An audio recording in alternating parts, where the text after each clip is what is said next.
De dagbehandeling oncologie heeft in samenwerking met de apotheek en de oncoloog en de afdeling ICT en niet te vergeten het Erasmus Medisch Centrum een mijlpaal bereikt binnen het CMC.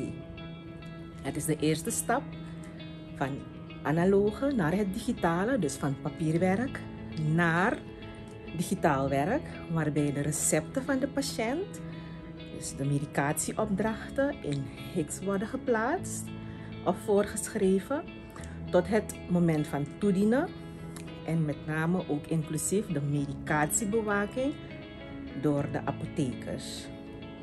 Het is de eerste stap van patiënten, van de oncologische patiënten, dus de kankerpatiënten, naar een heel goede zorg of een optimale zorg en ook het verhogen van de medicatieveiligheid.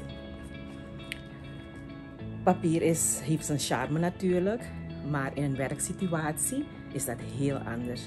En daarom zijn wij heel trots en dankbaar dat wij dit mogen mededelen of meegeven. Digitaal werk is namelijk tijdbesparend. Het is efficiënter werken naar de patiënten toe. En ook de gegevens van de patiënt worden daardoor ook beter beschermd. En het is tijdrovend of tijdbesparend, laat me het zo uitdrukken. En ook de medicatieveiligheid wordt ook weer daarin gewaarborgd. En het is ook namelijk zo dat je ook veel efficiënter kan werken en daardoor ook beter kan communiceren. Het wordt dan een geautomatiseerde communicatie naar de resterende groepen toe, dus de oncoloog, het oncologisch team, het team waarmee we werken hier.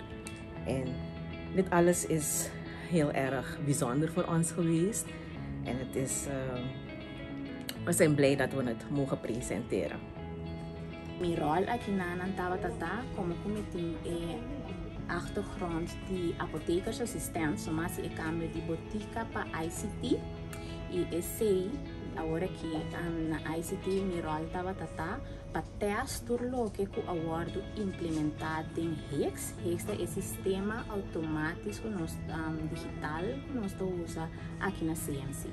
E mijn rol aqui na Tabatata, para teste inteiro processo voor die ora é dokter prescrever e recepting e sistema HIX e nos será teste turcos para cana perfect tem e sistema passou e citostática tá algo risco e nós mesmo vai perfect esse mi rol tá batata tem inteiro processo aqui.